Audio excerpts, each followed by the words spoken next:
Hi, everybody. It's Michelle Jackson, the founder of the Black Writers Workspace, and I am so excited to be here with you. We normally have our Pen Posse Roundtable every third Saturday, but because today is Juneteenth, we decided to do something special, and that is to bring on a author who is dropping a book today on Juneteenth that is about the African American experience in this country. And so we will have Kyerra Johnson with us shortly to learn about her new book, The Journal of African American Thoughts. It is out on ebook right now on Amazon, or you can pick up a hard copy of the book. And it is a journal. So we do ask that you get a hard copy of her book. We're going to bring her on the screen shortly.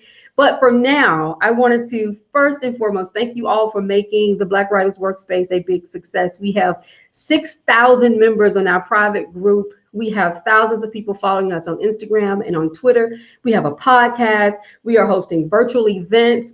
And this summer, we're going to have two great events that I wanted to make sure that you know about. One is our book relaunch party, which is our third book fair. It is virtual. We have exhibit booths available if you're interested. The first two affairs had over 1,000 viewers. And if you're looking to sell your books, please pick up and get a booth at this event. On the next day, which is Saturday, July the 31st, we are hosting our very first writer symposium. We will have over 10 sessions with from world-renowned industry leaders to talk about self-publishing, writing fiction, writing nonfiction, and poetry. They're going to be talking about writing sci-fi. And we're going to be just doing everything we can to encourage you to take your work to the next level. So we hope that you will join us. And that is also a virtual event. But for now, as part of Juneteenth, we want to welcome Miss Kyerra Johnson on the screen and just celebrate her work today. Kyerra, how are you? How's everything going? I'm doing well. I'm very happy to be here. Thank you, Miss Michelle Jackson, for having me on the show today. I'm more than elated to be here.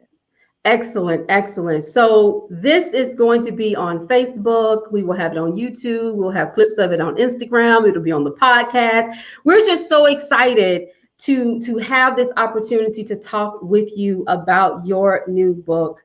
You're going to tell us about the book. We're going to talk about Juneteenth. We're going to talk about freedom in this country. And it's just going to all be about the celebration of this holiday. And holiday just became a holiday, like Amen. Yes.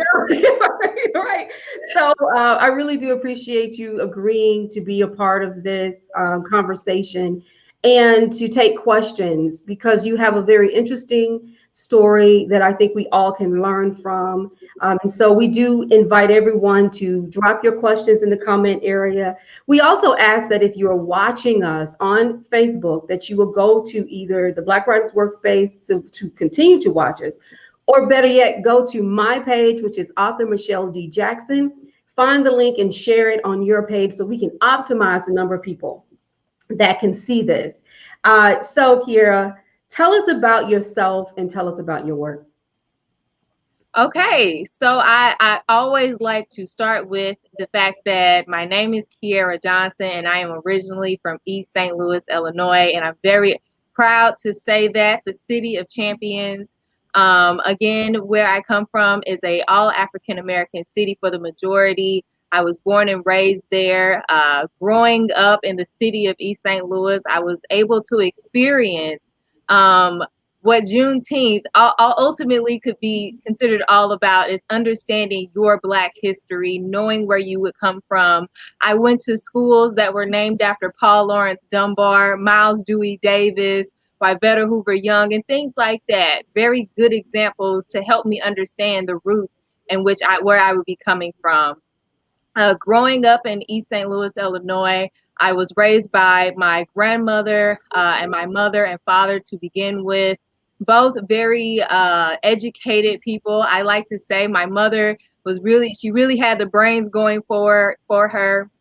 When she graduated college with her bachelor's degree, she would graduate with a degree in biology and chemistry at the time, studying to become a doctor. She would also pledge to the sorority of Alpha Kappa Alpha, Sorority Incorporated. And my stepfather at the time was also graduating, but also working as an African American studies professor at the local community college within our area.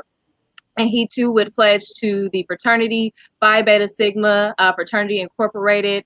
My grandmother taught in our school district, at District 189 at Lincoln Senior High School. Shout out to the Tigers. And with those things in mind, you would think that those were all the dynamics to create a wonderful household. And in many ways, in the essence of it, it did. But it was the tragic day of December 21st of 1998 that I would witness the homicide and suicide of both of my parents. And while this was something that was horrific to me, it was something that I had to deal with daily. The after effects of that would literally haunt my memories because I would be lacking my stepfather, my mother. I would be missing a portion of my heart in so many words to speak. But the one thing that I would say that I was able to take from that is that you cannot let your traumas defeat you. You have to be in a position to push forward and use the things that you were able to get that were positive to help you move forward. And I was able to do that. With my father being an African American studies professor, even as a young girl, I saw pictures of Nelson Mandela in our home. Malcolm X were movies that we watched. My father was a wonderful speaker. And so he spoke on many occasions, especially about African American history. And he made sure that in growing up, that was something that was instilled in us. And even to this day, I push forward with those thoughts. And even looking at him, he was an author himself. He would write a book called Up from the Bottom at the age of 24. So that inspired me to say that if he can do it, you can too. And so even though I didn't take the biology and chemistry, I was able to take those notes from my dad and move forward and push forward with the Black dialect. And now today, the Journal of African American Thoughts, The Untold Stories.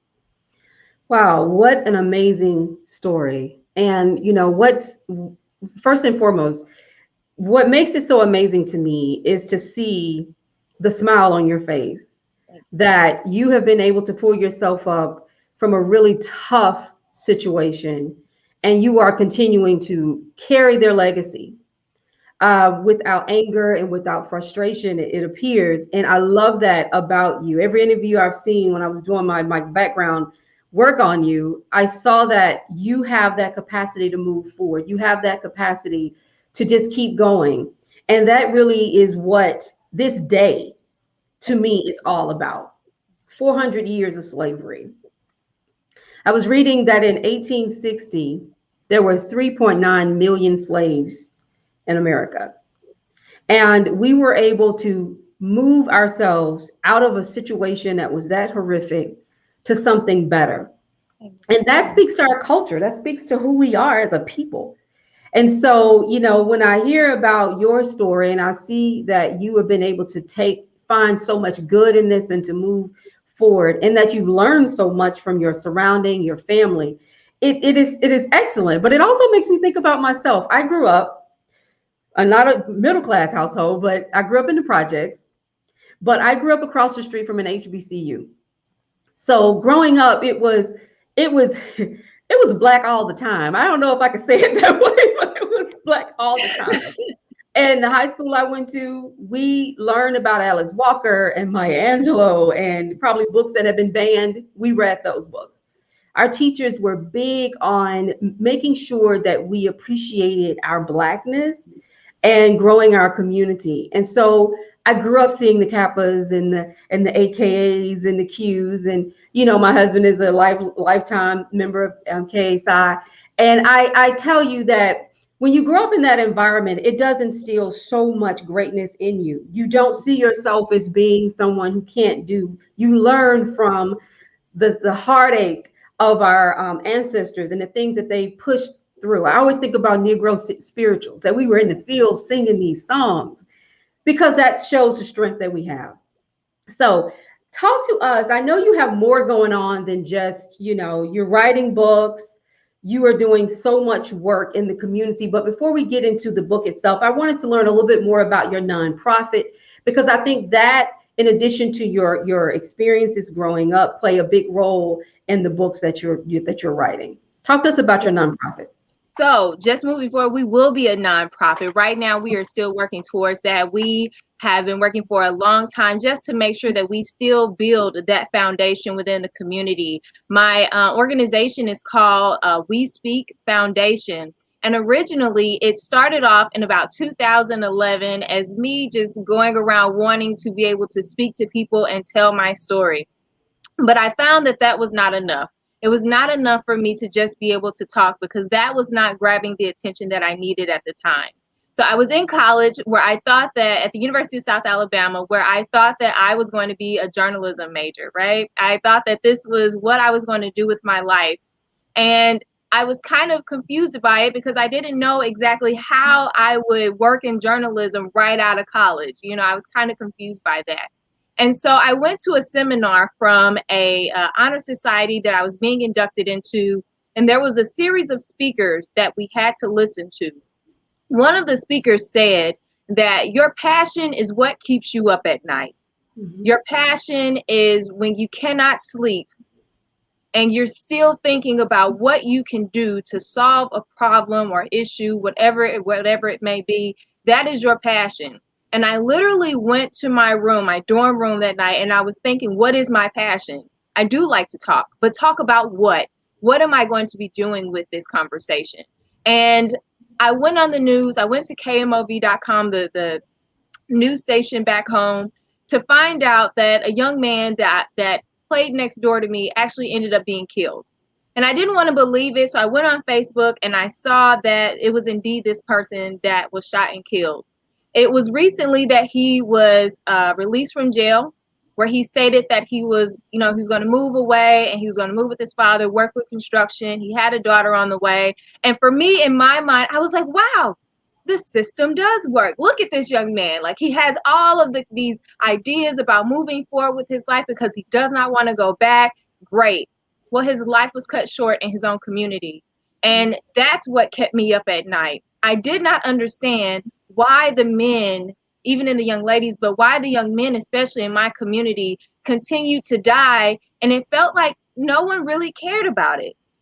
Why did he end up dying? Like, why does this keep happening? This was a kid, in my mind, that we played on the porch together, that we would share Capri Suns, from my backyard together. Like, this is who we were. And to see that at such a young age, his mother had to bury him, to see his cousins and his family just deal with such a loss, it really hurt my feelings, on top of understanding what had happened in my own life with my own parents. And I say that day when my parents passed away, when the officers came in, they just seemed so nonchalant.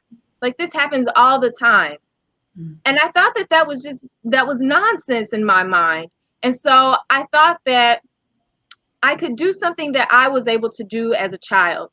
The one thing that I was able to do to help me get out and understand that there were other things in other communities that needed response was me being able to volunteer. So I would work with Acts 1-8 Mission Society under the guidance of Pastor Randy. And we would go to California. We would go to Santa Paula, California. We would go to places in Florida. We would go to places in Iowa, where we would build and work in different homes and work with people who literally lived in worse circumstances that I lived in. And it was because of that, I thought that, wow, look at the relationships that we're building. And it was that even brought me to Christ and even helped me understand that this is what our communities need. We need people that are actively working in our communities to try and help build resources so that our community has something that they can fall back on, so that they know that there are other opportunities that they have besides the violence in which we see, that there has to be some type of activity, somebody to say that I will give you a job. You can work with me. I will take you under my wing and build a better environment by working with the people in our community. That's what We Speak Foundation is all about, is building the foundation, building those fundamental blocks by working in communities, talking with people. We go on volunteer mission and volunteer work, and we will work with other people within our community to shake hands with them and say, hey, we're on the same path that you are. We have the same ideas. Let's collaborate. Let's work together. And that's what we've been able to do. And I'm honestly excited about where we're going in the future. And so that's a little bit about We Speak Foundation, but we also have a suicide prevention tour and suicide and mental health prevention tour, where we discuss suicide prevention because of some of the things that I was able to go through as a child and witness, but also how to get past those things by working on our mental health and moving forward with our lives and making those things that are negative into our positives and being able to build and become testimonies to our situations. Excellent. That is excellent. Congratulations on all of Thank your you. efforts and in the work that you're doing in the community. Once again, taking a bad situation, finding the light in it and shining that light amongst those who are in need. That is exactly what I believe we are here to do as people. I do believe that the pain and the pressure of the moment is passing, but what is the legacy that you want to leave? So you push past the pain and you work towards doing good. And there is no better good to be done in this country, in this world, than helping someone. I am a big believer in that. So that is excellent. Very excellent. Before we get into your book, because I am very excited to hear about the stories that you tell in your journal about race relations here in this country and what your thoughts are, because this book is all about the Journal of African American Thoughts. And I am eager to hear, because there is a reason, a selfish reason why I wanted to invite you on. We just met, but I wanted to invite you because when we think of historians, and a day like Juneteenth is a day where you would tap into all of your historians, people who've been here, for a very long time, who has been through it all, seen the civil rights movement, those who have struggled, understand Jim Crow laws intimately. I think about my father, who's 88 years old. I'm from Alabama, so he grew up in a really tough time, but his stories are amazing. They're amazing. But I wanted to have someone who's younger to talk about freedom in this country, because it has expanded. Like, what is freedom? And your view of it is going to be different than the view of someone who's in their 80s or 70s or 60s. You're looking at where we are in this moment as a country. You're looking at things like mass incarceration. You're looking at homelessness. You're looking at mental health issues. These are the things that we are facing, that we still have to say, even on this Freedom Day, how free are we? And how do we get to a place where we get the freedom that we deserve? So let's talk about just that, your book, and the things that you wanted to showcase in your book, the history lessons that you give. Tell us about one or two of the stories and how it impacted you and how it impacted your ideas on race. I give a couple things. I guess if I could pull, since you're from Alabama, I definitely talk about Alabama. I mention Alabama because Alabama too is near and dear to me. Roll Tide. And I did attend the University of South Alabama, but I also had the opportunity to attend Concordia College in Selma, which was to an HBCU. Mhm. And so being there and understanding the history of Rosa Young, and also just our family having a predominantly Lutheran background, I was able to understand and see the history around me. And at the time, I didn't really know, because I was already coming from an all-Black city. And so I went back into Selma, and it was just kind of like, oh, okay, well, it was kind of normal at first, until I walked to the Edmund Pettus Bridge. Mm-hmm. And I saw that, and there was just so much that just hit me at one time, to think that this is the bridge. This is the bridge that is monumental in our civil rights movement. Mm-hmm. And understanding that made me want to look into recently some of the stories that Alabama had been facing at the time. There was a gentleman that was being put on death row, and he was going to lose his life. And there were people that were protesting this. And at the very end, he still ended up, losing his life to the death penalty. And that hurt. I felt that nobody, as much as they were trying, as much as they protested, as much as they said, look into the evidence further, they weren't given enough information to say why this was just. And so I wanted to look into Alabama's laws a little bit more. And as I did, I realized that it was shocking. It was shocking what I was seeing, because I noticed that the life for African American male in Alabama is literally cut short by incarceration. 54% of the prison population in Alabama is African American. But the African Americans there only take up 24% of that state. Now that doesn't make sense to me. And I look at it and I say, where does this come from? And it all stems back from such things as vagrancy that move forward into what we call systemic racism. I don't call it systemic racism. I call it systemic slavery, because that's, to me, that's exactly what it is. That's what we're fighting. I look at Alabama and I even give an example of a probability example. If I were to have 100 white beans in a jar, 100 beans in a jar, and 50 of these jars are, 50 of these jelly beans in the jar are white, another 25 or so are black, and then you take the rest of those numbers and there are a multitude of other different colors. If you put your hand in there, what are you most likely going to pull out? Now, probability states you're going to pull out a white jelly bean more often than not. And it's like, why is it that the probability for African Americans is so high in Alabama? And I mentioned this in my book, and I want the readers, I give my thoughts about it, because it's not just Alabama.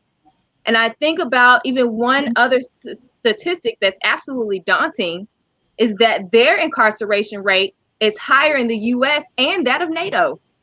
That's how high it is in Alabama. And if we're not going to look at this and say, this was a former slave state, how and why is this allowed? Why are we not looking into these details any further than what we are? Why are we still saying that this is okay? It's not. The life, when literally these men graduate from high school, they are more likely to be incarcerated than they are to have anything else in their life, more likely to be entrepreneurs. They're more likely to be incarcerated than they are to have jobs. And that's just not true. We are smart. We are a wonderful people. We are educated people when given the opportunity and resources to do so. And so I think that I see things like that and they hurt. And I wanted to put that in my book so that we can think about this and think about our own individual states and think about, why are we not voting? We need to be able to vote people that look like us into office that align with our viewpoints, so that we can have people stand behind us, because the mass incarceration rate is sickening. It is. It is. And there were two things that you said, that I have to stop and put a pin in. And one is that you continue to say that it hurts. Yes. And I think that, that is the pain that drives us. That is the pain that drives us. And it does. It stings. I'm from Alabama. I'm from a town called Fairfield, Alabama. Great city, without a doubt. But I have watched it. I've seen the racism. I graduated from the University of Alabama. I know what that's like. Great school academically. We know it's a good school football wise, but is it fair for me to say that I didn't see Confederate flags hanging out of windows when I went to class? I did. Was I the only Black in the vast majority of my classes? I was. And coming from a community where I was, where there really was just all Black people. I mean, there was probably 2 white teachers in my high school. It was a really tough transition for me to be in an environment where I was that much of a minority. I mean, I was a minority. But you wasn't going to keep me from it. I just refused not to go, because I was like, I got a great education and I'm glad I went. I have no reason to say, that I don't appreciate the degree that I have, but it was tough. So taking us out of these environments that we're comfortable with and allowing us, giving us the opportunity to transition to something more, something different, is very tough for a lot of us. A lot of people in the South have a hard time making that transition. And I'm glad that you definitely brought that up, and the fact that it does hurt. And, I grew up hearing so many stories about racism until it was like every turn you made, you hear about there were the dogs that were sick on us in Birmingham. You know, my mother and them talked to me about, you know, black and white water fountains, going shopping on one day of the week because you couldn't go the other days of the week, going in the back door. My father talks to me about what it was like being a black man driving a white car in Birmingham, that he would get pulled over all the time because black people shouldn't have a white car. I think there was a level of purity behind that. The stories that I hear, I've heard my whole life, are amazing.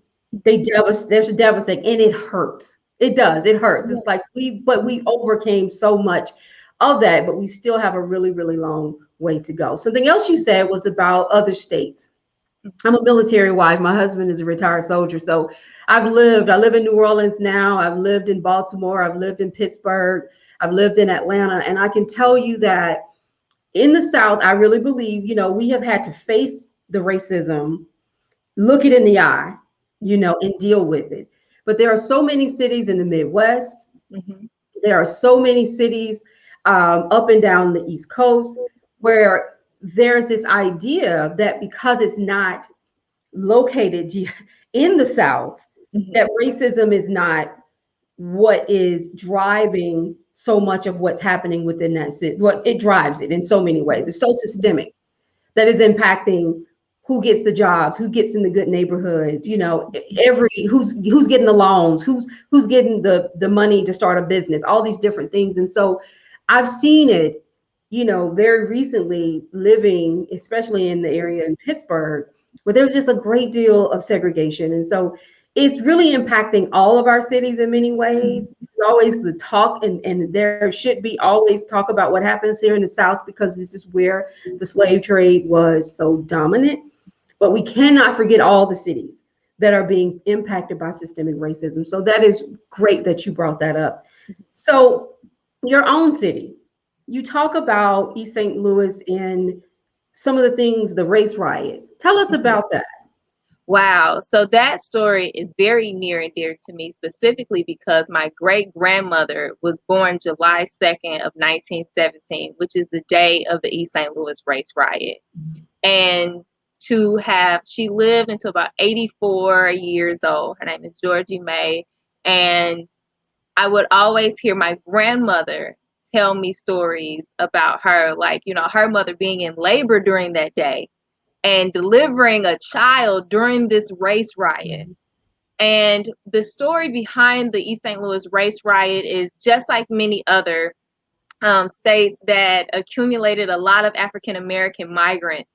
And at the time, a lot of people from Mississippi and the South were coming to the state of Illinois, specifically in East St. Louis, because they had a lot of things like the railroad, they had steel mills, they had all of these different opportunities for jobs and success. And ultimately, during this migration, what the city would experience is that a lot of people would hire them. They would say, if you couldn't get a job in East St. Louis, you can't get a job anywhere. And that was such an amazing thing to say then, because eventually it would become an all-American city. But before all of this happens, before it becomes an all-American city, during the times before the recent times before the race riot, a lot of the white people in the area would begin to get upset because the Black people were willing to work for lower wages. And so they were accumulating wealth within the area as well, and they were accumulating jobs, and they were also able to take care of their families.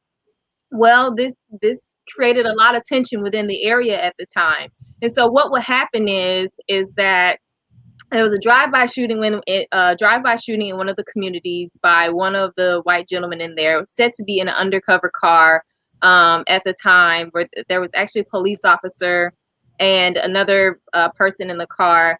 And there was a shooting that happened, and the Black people were up in arms about it.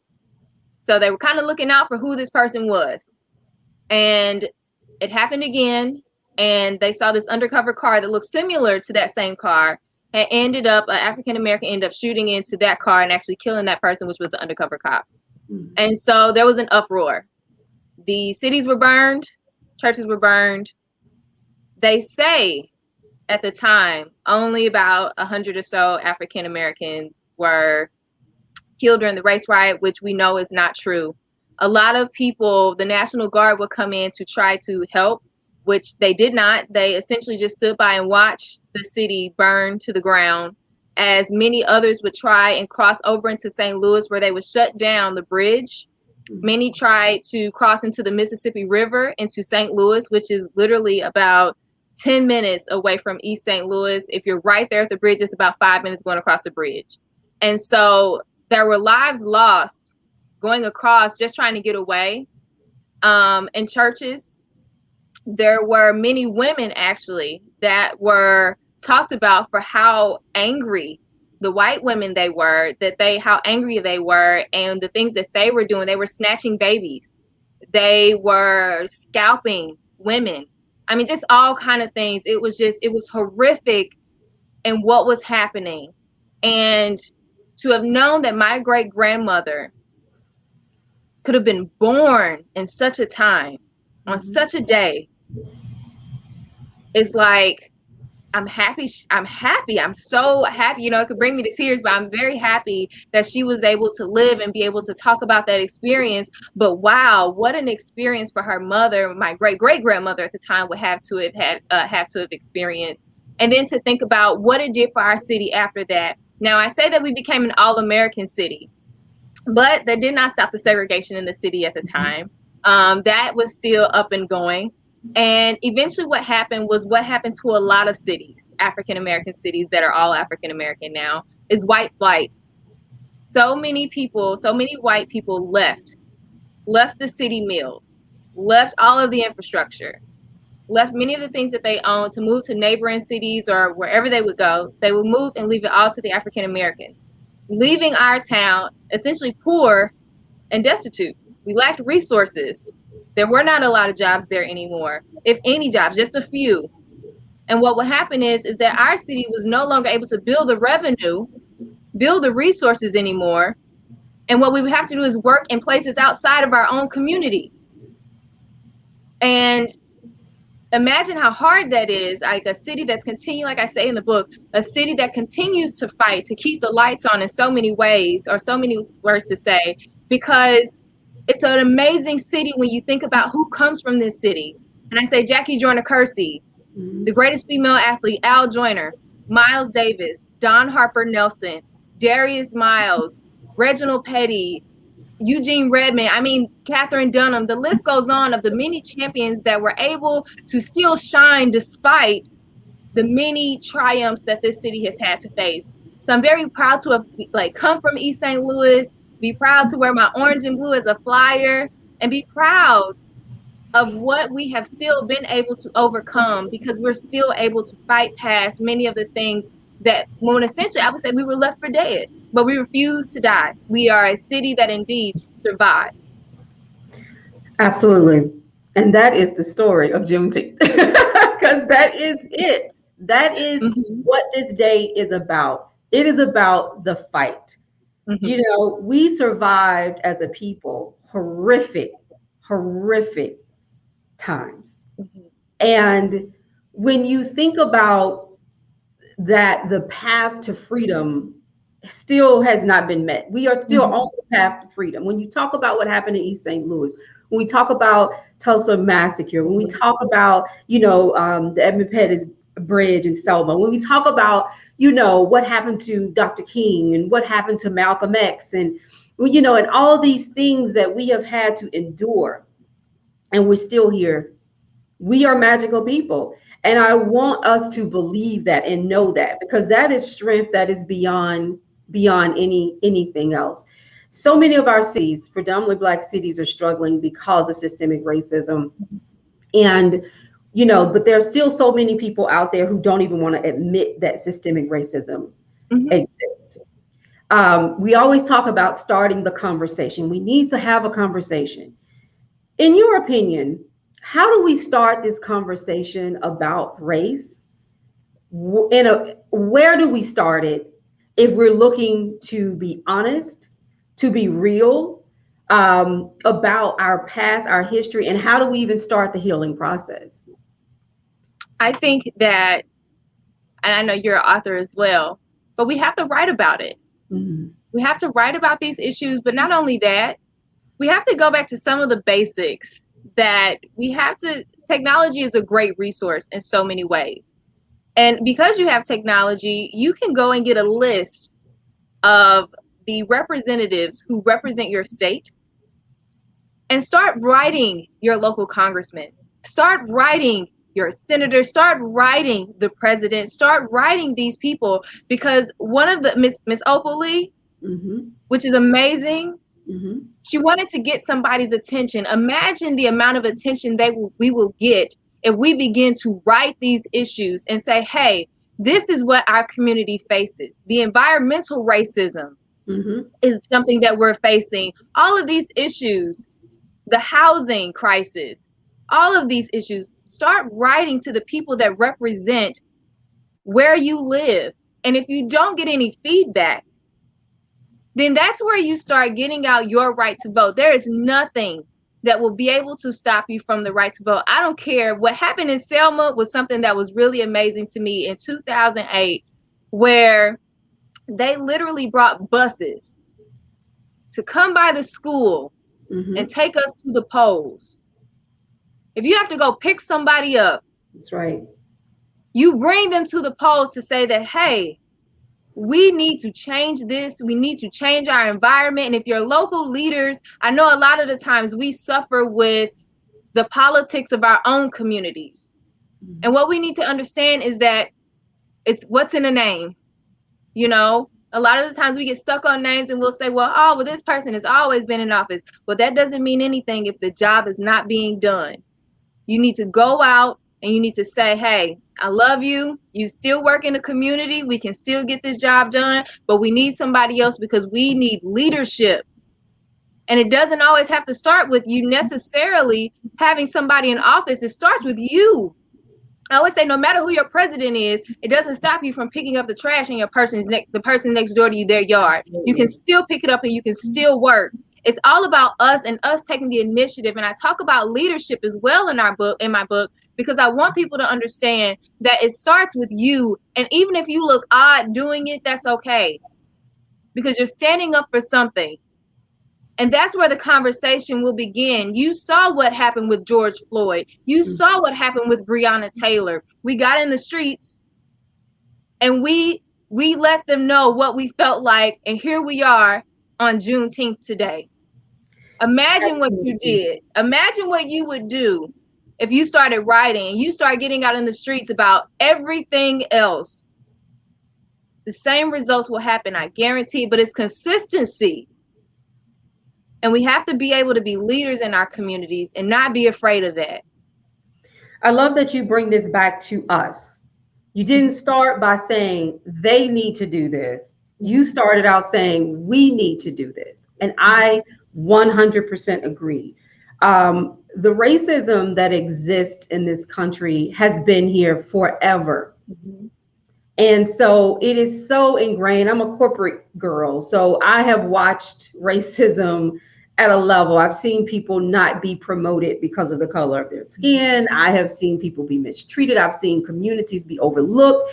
No one says it, but you hear it in the silence towards a specific community. There's money to be given out, but we're not going to give it to that side of town. And they don't, for one reason or another. And what it really boils down to is these are people that are unlike us, who can't appreciate it. These assumptions that are being made that really hurt us. We have to start where we sit right now, in our homes, in our communities, talking, writing. I love that writers always say the best way to change things is to write about it, because we believe in writing. I don't know if singers say that. Maybe singers be like, hey, you want to change something? Let's sing about it. But for writers, we're like, you want to change something? Write about it. And I am a big believer in that. And now that we have so many different avenues, you can blog, you can self-publish, you can do, there are just so many resources for you to get out there and put your calls out into the world through the written word. And so that's just excellent. Let's talk a little bit now about the future. And for those of you out there who are listening, please drop your comments. We have Sheila Daniel who said, great education today. So true. Continue to drop your comments. If you have any questions, please do so. Also share this on your Facebook page. We are so excited to have Kyerra here to talk to us about giving us a history lesson. And, I'm going to be the first to admit there are some things in history I didn't know about that I am so mad at myself that I did know. I grew up in an all Black community. I grew up learning about Black history. So I thought I have a minor. I minored in African American Studies at the University of Alabama. I think I was the first class to even be able to minor in African American Studies at UA. I love Black history, and I knew nothing about the Tulsa massacre. I said it. I'm sorry if anybody else looked bad at me. I did not know. That speaks to what is being subtracted, deleted, omitted from our history lessons. I didn't know about the riots in your community. Those are the things that bother me the most, because as much as we're in this high-tech community, world now, and I can just type in something and get all this data, I'm still not getting it. Mm-hmm. So for those parents and people who are angry about the race theory idea that they're not going to teach race theory, I'm not even sure what that is. Teach it at home. Mm-hmm. Teach about Black history at home. Do not let your kids ever be able to say, I didn't know this. You teach them. You teach them. And that is so, so important. But let's talk about the future of the Black community. And in your book, do you give any prescriptions for how do we capture the freedom that we want and the future that we want in this country? Yes, I do. One important story that I have in there is the story of Henrietta Lacks. And not a lot of people know about Henrietta Lacks, but she is responsible for that of what we call HeLa cells. Mm-hmm. And we know that at one point she was in the hospital, and what happened was they were able to remove a set of cells from her body, and they found the doctor or the scientist who was on the lookout for these immortal cells, found them in Miss Henrietta Lacks. And what happened later on is that her cells would be the cells that would lead us to the polio vaccine, the measles vaccine, to help us with the Zika virus. All of these different things come from her cells. And when we talk about her family was never privy to the information about Henrietta Lacks. They never received compensation from Johns Hopkins because they stated at the time that the patient's rights, essentially, she didn't really have any. Mm. And I say in my book, I want people to understand that sometimes we go to the doctor, right? And we see something that says the patient's rights and responsibilities. And a lot of the times they'll just say, hey, sign this in this little computerized box, and we sign it. But not many of us will say, can I get the hard copy? Can I get the copy so that I can read it first before I sign it? And I say this specifically because this is where our future is. Sometimes we let things go by because we don't always read and try to comprehend because we're afraid that we look like we don't know. And that's okay that we don't know, because a lot of things were hidden from us in the first place. Mm-hmm. And I said that if we're going to move forward in this country, we have to read our rights and understand our responsibilities to ourselves. And we have to be able to lean on each other for this guidance. And we cannot be afraid to do that. When I look at a sister, I look at a brother, I have to be able to look at you in your face and be ready to say, how can I help you? I don't want you to be embarrassed by moving forward into your life. If you want to build an LLC, let me look up the information. Let me try to figure it out. You want a loan? Let's figure it out together. Let's not be afraid to stand together on the things that we think that we're supposed to know. Because a lot of the times, like I said, it's already been hidden from us. It's already been buried deep down. And sometimes people are going to look at you crazy because they're going to say, well, what do you want to know that for? And they're going to give you a hard time about it because They want to know why you're so interested, why you want to make this change. But it starts with you being able to say, I'm going to get this done. Take what you're passionate about, move forward, and find somebody else that you can help, because that's the only way. It has to be a chain effort. Do not be afraid to run for positions within your community. Do not be afraid to become a representative, represent a district. Don't be afraid to do those things, because this is your community, and we have to leave a legacy behind so that our children understand that there is nothing that we cannot do. They see that we have African-American doctors. They see that we have lawyers, we have teachers, we have even had representatives of the highest offices of our land. So they understand that the possibility is there, but they need to understand that in our communities, that same possibility stands for them. And if they need information, they can go right next door to a brother and a sister and somebody that looks exactly like them, to say that I will help you, but you got to be willing to not only receive help, but you got to be willing to look for the information for yourself as well, because that's another way we're going to move forward into our future and build our legacies. And so that's what's in my book. I say that a champion, everybody is a champion, but it starts with your thoughts and it's in your heart. And that's where being a champion is. I totally agree. And in order to get the things done that we need to get done, we have to do two things. One, we have to either push past fear or do it afraid, but you've got to do it. And I am a big believer in that. I have a nonprofit called Life Skills. And one of the reasons why I named it Life Skills, is because there are so many things we don't know about, and it keeps us behind. Simple things, big things, yes, but there are simple things too. We have people who are living in poverty, who are stuck in this poverty mindset simply because of what they don't understand. What they don't understand. And if we begin to really reach out to each other and teach each other to help each other grow those life skills so that we can move things ahead. I can think of countless things that I didn't know, that I learned as an adult. I ran shopping centers for 10 years. I remember building shopping malls with a company in Georgia in a really exclusive side of town. And this shopping mall was going to be dynamic. It was going to have equestrian horse trails that ride up to it and all these different things. And I remember the community didn't want this particular shopping center built.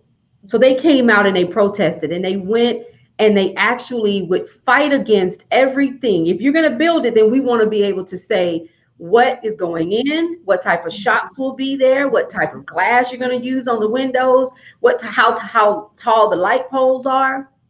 And it made me think about growing up in the Black community, where so many of our communities are run down, they're trashed, there's no jobs. All these things, we've got to get on a bus and travel 20 minutes to get to a grocery store. They're food deserts in our own communities. And when I'm in this community in Georgia and we're building the shopping center, and I'm seeing how much power the people in the community have, how their voices were being heard because they knew the rules, they knew the law, they knew that all they had to do is go and protest. They knew to go down there when the developer was going to go and get his license, to go and say no. But yet in our communities, we have a church, we have a liquor store, we have a chicken place, all on the same block. You don't see that in a lot of cities. You can fight against that. You can keep the liquor stores out if you need to. You can keep those people who aren't bringing jobs out of your community if you need to. But we don't know that, because a lot of us have no idea that we have that power. I learned so much as an adult that I should have learned as a young girl. Not just there, but I think about the stock market. I think about investing. I think we have to do exactly what you said. We have to come together. We have to talk to each other. We have to be the change that we need in our own communities, run for office, understand how those offices work, understand where the power lies, fight for what we don't want in our communities. If you see something going in from a retail perspective that you know is not going to do anything but bring the wrong group of people to your community, fight it. If you see trash on the streets, call your council people. That's what they're there for. So, I want to get a soapbox about it, but the change is we have to know where our powers are and push for those. And when I think about Opal Lee traveling around the country, walking, this lady's in her 90s, fighting for Juneteenth. This was so important to her. How many people probably told her, no, you shouldn't do it. This is ridiculous. Why? You know how it is. But she did it afraid, or she just went beyond, pushed beyond the fear. And so that's beautiful. Absolutely beautiful. For those of you out there, if you have any questions, we have Kyerra here. She is here dropping nothing but knowledge about history. And we are making history. I was telling my 14-year-old son this morning, I said, you were born in 2006. When you were born, not just soon after that, we had the first Black president. Now we've got the first Black female vice president, the first woman vice president. He has been here for things that, for me, I never thought in my lifetime I would see. So we have to start thinking about the future for our kids, and how do we prepare them for all the things that we have faced in many ways, including systemic racism, because it is still there. Speak to that younger generation, the generation of people who may say those race riots have nothing to do with today. Why are we still talking about that?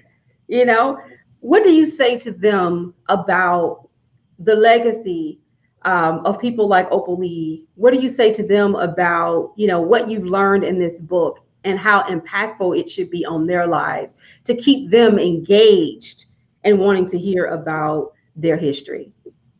I'll give you an example. And it's funny you asked me this, because I was literally thinking about this question yesterday. And I said that if somebody were to ask me, what's your birth date? And I would say, May 11th. And they would say, well, tell me a little bit about your childhood. And I would give them a brief history of my childhood. And then they would say, well, tell me a little bit more about how that brought you here. And I would give them many examples of how my childhood history would bring me to become the person that I am today. That's much like our history. When we go back to these specific dates, we go back to Juneteenth, we go back to the race riots, we go back to these dates. In order for us to know who we are, we have to be able to look back at something and say, there are these chain of events that happened that have brought me into who I am today. Because regardless, it's true, it's a part of you. Every part of this history, every march, every walk, every protest is a part of who we are and the skin that we wear today. It affects us. It affects us when you're not able to get into specific housing and communities. It affects us when we apply for loans. And if you don't know your history, you can be blindsided and just say, well, I don't know why. When somebody's crying out and asking for help, or we have these court cases where we're trying to decide if somebody's kneeling on a man's neck for more than 8 minutes. And we want to say, well, why does that even matter? Because we have a history of these things that have played an extremely huge role on who we are today. And if we don't know these things, we can't go back and say, it's been done over and over and over and over and over again. And we are here to make a change. So you cannot make a change in your future unless you understand the history of your past, of your ancestors, of the people that have fought for us today. Something that Maya Angelou says that I love. With the gifts that my ancestors gave, who are we? The dream and the hope of the slave. And that is so powerful in thinking that I am somebody's hope. I am somebody's dream. You and I today, as we sit here and we talk about Juneteenth, we are a dream and a hope of somebody that had a vision for this future, that we can sit here today and talk about things that we wouldn't even be able to speak about. That our houses would be burned down. That our children would have to be on the run. There were so many different ways that we wouldn't be able to do the things that we're doing right now. But because we know our history and because we fought and we continue to fight, today we are not the same country we were 400 years ago. And that is the change.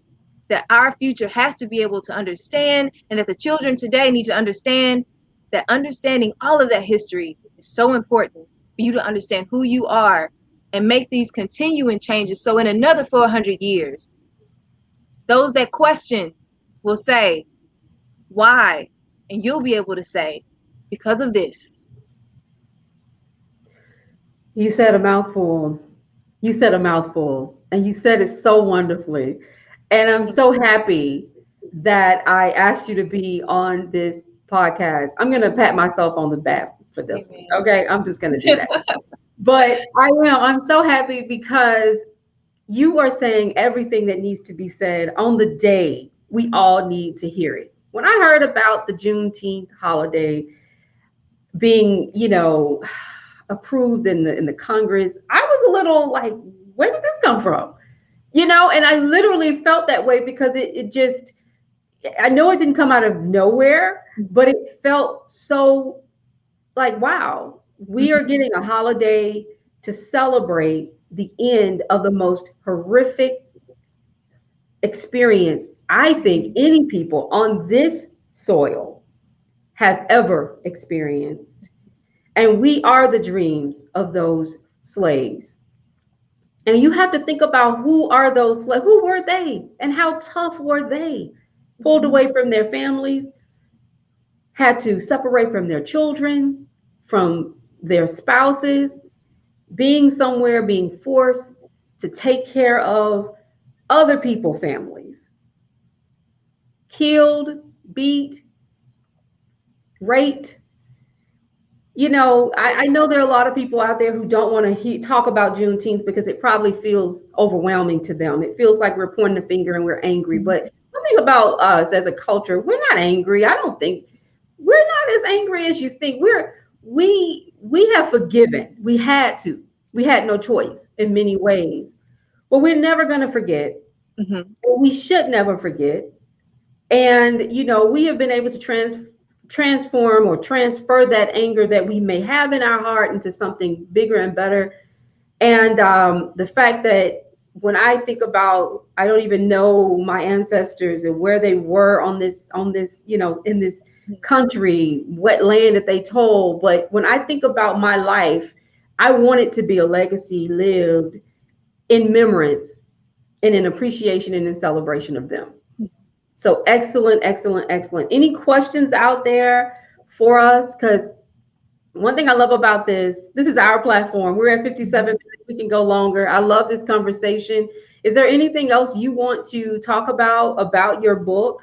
One question I have, did you self-publish your book or is it your house? Okay. I did self-publish, and if I wanted you all to know anything about this book, is that this book is not just about the untold stories. Like you mentioned, like a lot of the stories I've run into over time, not because it was in my history book, but stories that would come up in seminars and different things like that.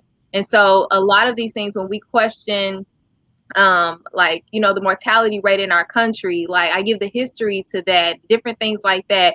So we know where these things come from again, so that we can try to move forward. But the part where we write these thoughts down, write what we're thinking down, creates an element of self-healing. And what you can do with that is be able to give that book to your child. And we can pass these things down so that our children will then have something to say. Is this how my mom was feeling? Is this how dad was feeling? And know that this too was a part of their history and how it has affected them. And so I just want that the readers to understand that this book is a book of not only understanding our history, but a book of self-healing. And to make sure you get the hard copy. Like if you're on the go, make sure you get the ebook, but the hard copy will drop later this evening. And I want you to get a copy of it because, again, this is Juneteenth. And this is about us not only knowing where we come from, but about moving forward. Absolutely. Absolutely. Thank you so much for being with us and for sharing your book. The Black Writers Workspace is all about helping new and independent authors. So it is so important and so great to hear that you self-published your book. A journal, giving you an opportunity to heal, to write down what you feel. We are writers. We believe that writing heals. Yes, writing heals. We believe that. And I definitely believe it. And so it's just so excellent that you're giving us history, and then you're giving us an opportunity to try and deal with how we feel about that history, because that is so important too. There's so much you learn. Like I said, I learn things all the time, and I never just get a chance to sit down and put it on paper immediately, because there's so much pain in what we see, and what is happening around us. When George Floyd was murdered, that really took my heart in just a million different places. And I can remember jotting things down on paper and probably, trying to find it now and pull it all together. But having a place where you can read about history and write down what you feel is an excellent way to educate people, especially your children, and to give them an opportunity to do just what Kyerra said, which is to heal. And we are a country that is still in the process of healing. So what does freedom look like for us on Juneteenth? For me, it looks like this conversation. Amen. Talking to a very intelligent young writer who is trying to educate and leave a legacy. It looks like, to me, it looks like an opportunity for our people to start thinking about, how do we change our communities? How do we get out there and make the difference that we need to make? I think about Stacey Abrams. I will always think of Stacey Abrams because she showed that, okay, I may not have excelled at this. I didn't win the gubernatorial race, but guess what? She won the gubernatorial race. Mhm. And that's what we have to always remember, that winning isn't always what someone else defines as success. Mhm. Winning is what you define as success. And so I think, it's so great to hear you talk about all these different things. And so Freedom is your book. Freedom is a future where we are looking and never forgetting the past, never forgetting what people sacrificed for us. Freedom is watching Opal Lee stand at that microphone the other day and talk about how great it is to see this day come. And freedom is never forgetting that we have a long way to go. Tell me, what does freedom mean to you? Freedom, like you said, look, you gave a lot. So, but freedom, again, being able to have the liberty to speak about our past and speak about where we're going in the future. And I always say, we look at our leaders, a lot of our leaders were killed because of their liberation and what they spoke about and the things that they had to say. But that's where our freedom is, and the things that we have to say, how we say those things, and how we move forward, and to never stop talking. When your parents say you talk too much, find what's good about what you can talk about, or find something good to talk about, and make that an episode of your freedom for your future, for others to be able to watch. Excellent. Those are the final words. Please go out and purchase her book, Journal of African American Thoughts. It is on ebook right now on Amazon. Mrs. Kyerra Johnson, you will be able to get a hard copy book later today. Support her, and I mean support her. Go out and purchase her book. Do not watch this and don't purchase the book, okay? I'm going to be calling you. No, I'm just playing. I want to see everybody get this book, because we are all about supporting Black authors. That's what we do in this community. So thank you so much for making the decision to come on here in a 48-hour window that I gave you to talk to someone you've never talked to before. I am so appreciative for how passionate you are, how committed you are. I know you're going to continue to do big things. I will look to see you on a ballot in your community very soon. I know this is going to happen. I'm just speaking it. So I have no idea if you even have that ambition, but I think you do. And so I want to see you continue to do more and continue to be a part of the Black Writers Workspace. For those of you who may not have had an opportunity to get your questions in, you can always find us on the Black Writers Workspace. You can join the page, you can post your questions, and we will get you answers for those questions at this point. But for now, we're over an hour. This has been a remarkable conversation. Thank you so much for joining. Thank you. Okay. Stay on. I'm going to take you off the screen for a second, and then I wanted to say, give you a personal farewell. Okay? Yes. So everybody, wow, Juneteenth, and we have such an amazing interview. We're going to come back next month with our Pen Posse Roundtable, but we also have our events coming up as well. We hope that you will join us. I'm Michelle Jackson, and a couple of things are going to be happening over the next couple of days, and I hope that you will continue to be a part of the Black Writers Workspace. First and foremost, we're going to be giving away 19 full access passes for 19 new or aspiring writers who are interested in attending the Writers Workspace. So I'm sorry, the Writers Symposium. So there should be a post on the page about that. And these particular full access passes will allow you to attend all of our sessions for the Writers Symposium. So if you're looking to self-publish, this is a great way to get into this particular symposium. And all we want is your name, and we're going to send you the code, and that is in honor of Juneteenth.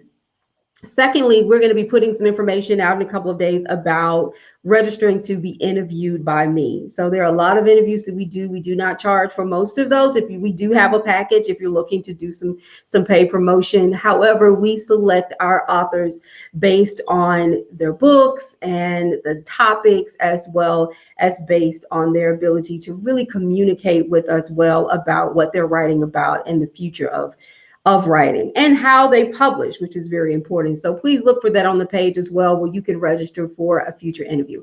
And for now, we just want to sign off and thank you all for attending this particular podcast or webinar or whatever you want to call it. Thank you so much. And again, we want to thank Ms. Kyerra Johnson.